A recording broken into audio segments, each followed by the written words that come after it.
Hey guys, what's up? Time for yet another edition of the Breakfast Club. So, I'm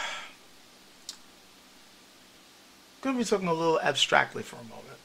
I don't necessarily want to get too political, though, of course, politics, recent events are kind of influenced this particular piece that I'm putting out right now, but bear with me. I'm always amazed at the ability for human beings to try to adapt to just about any situation that they happen to be put into. I guess it shouldn't really be all that surprising, considering that adaptability is ultimately what has allowed the human race to last for as long as it has. I mean, of course, when you compare us to other species on the planet, we haven't really been around all that long, but when you consider what humans have been up against throughout the centuries, and just the drastic situations we've faced, you really get to see that whole survival of the fittest thing isn't really about strength. It's about adaptability.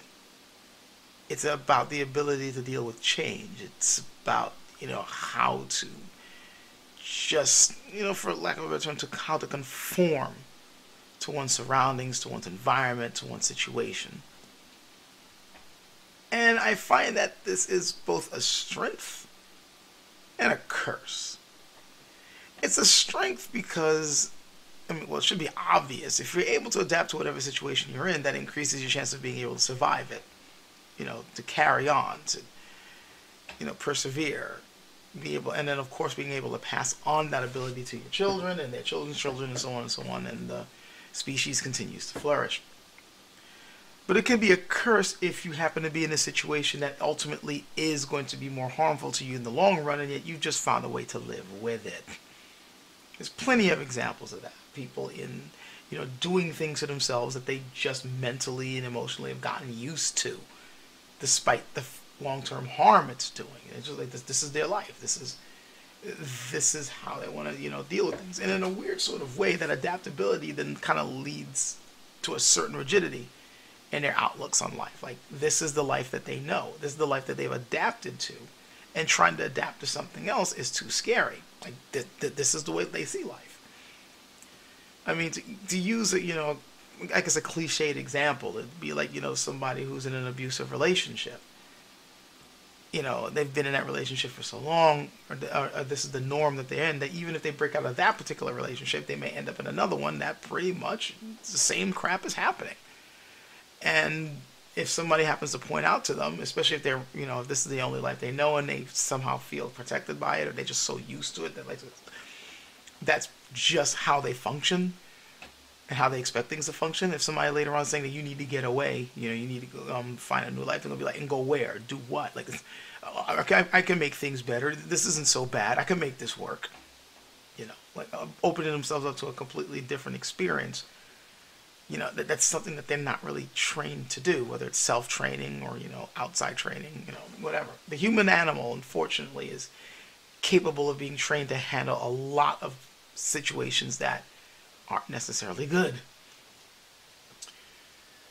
I can't help but think about this when I look at politics and see people clinging to certain ideologies and to certain figureheads, certain, people who it's obvious that having these people around being allowed to do what they do and allowing certain ideologies to flourish and seeing the damage it does.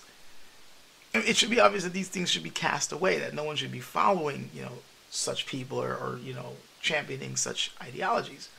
But because they hold on to them so strongly, they've gotten so used to it, they just can't and won't see differently, want to have any type of change. Like, this is what they've adapted to. This is what they're used to. And they'll find any way to justify it. The one thing that really gets me is when it comes to, standards of, I guess, of honesty, of decency, and how that can fluctuate, how that can change up. And the individual supporting it, supporting breaks in honesty, in seeing, dishonest actions, or seeing, disreputable, acts from people, or seeing like very reprehensible ideas being espoused or being supported by an ideology that's supposedly supposed to be about decency. When people are confronted with this, they will still turn a blind eye to it and still try to find ways to justify what's going on without batting an eye. And we'll look at such people and be like, how freaking stupid can they possibly be? Or, this just goes to show just how dishonest these people are who are supporting, this sort of thing. And there's probably some truth there. I'm not saying that there isn't, but there could also just simply be people just like they just can't adapt to something else. Like, this is what they know. This is what they have to cling to. And finding some way to, some excuse for it, to, try to be the apologetic for it. That's their way of adapting to the situation. We have to bring it up again. It's the elephant in the room when people are, arguing about whether Trump is honest or not. If we're going to be objective and we're going to,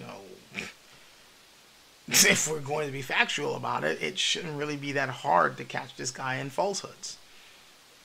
But if you happen to support him for whatever reason, if your worldview, if your way of life, the way you see it, is, it is completely attached to this guy being in power. If everything hinges upon this guy staying where he is, if you're tying everything, to this guy, throwing your whole weight behind him, yeah, you're going to end up supporting this stuff whether you like it or not. And sometimes whether you're aware of it or not. You'll instinctively try to come up with some excuse. We can come up with even like benign examples of this. Like, for instance, when someone is, say, defending their favorite piece of media, or defending, a certain type of food they really, really like, and other people don't like it, or they'll point out something that might actually be, objectively bad. They say, no, this food is really disgusting, or they add this particular ingredient that's not good for you. Or if it's a certain piece of media, like, the guy who put it together as a hack, that could be just pure opinion. You know how it is when it comes to art. People have, different, viewpoints and ways of looking at things.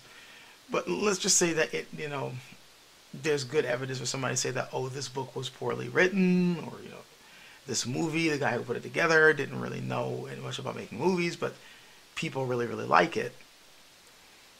And those who really like it will come up with a whole lot of reasons why it's not as bad as people think it is.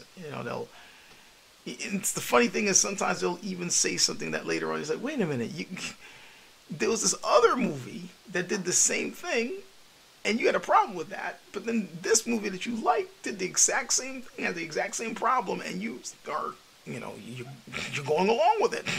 What gives? Don't you understand, how hypocritical that is? And yet they will completely defend it because they have an emotional attachment to it. They have something at stake here when it comes to upholding its integrity.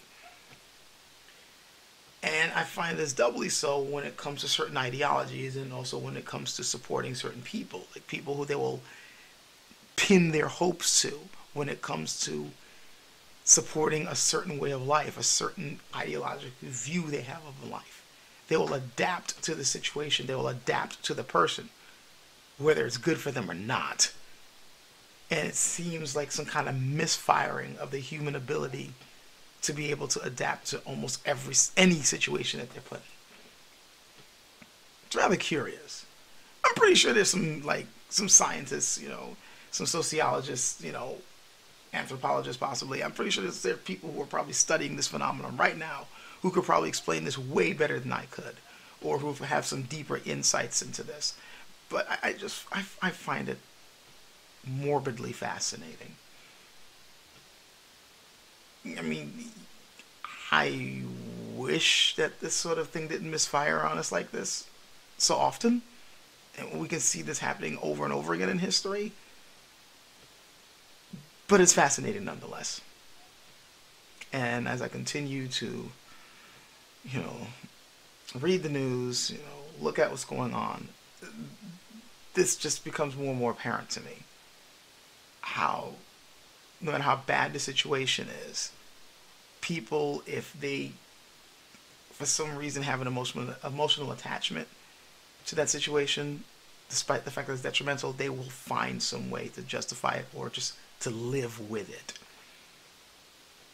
It's almost like coping with a lifelong disease. It's slowly eating away at you, but you can't get rid of it, so you might as well find a way to live with it.